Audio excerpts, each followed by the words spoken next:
உள்ளம் என்றும் தெய்வம் தெய்வம்.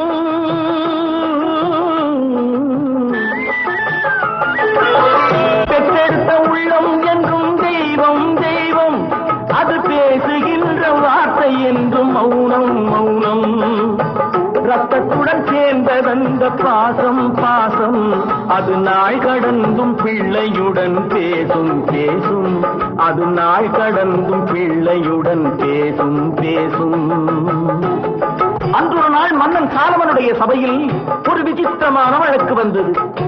ஒரு பிள்ளை, 2 தாய்மார்கள். 2 பேரும் அது தன்னுடைய பிள்ளை என்கிறார்கள். பிள்ளைக்கோ தன் தாய் யார் என்று சொல்ல தெரியவில்லை. மன்னன் சாலமன் யோசித்தான்.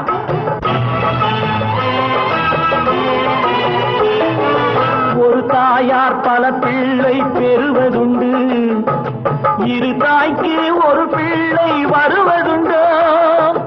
அசல் யாரோ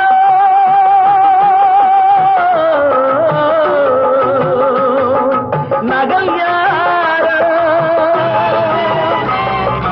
அசல் யாரோ நகல் யாரோ அறியேன் என்று அதிசயித்த மன்னன் சொன்னான். முடிவில் ஒன்று, முடிவில் ஒன்று.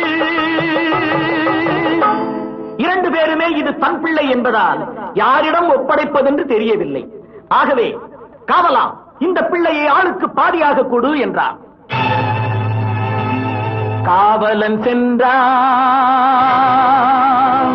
இடைவாளை எடுத்தான், அந்த மகனை இழுத்தான், வாளை ஓங்கினான், வாளை ஓங்கினான்.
வடிவானவளே அன்னை அன்னை, அவள் தான் அறிவாள் தான் வளர்த்த கண்ணை கண்ணை.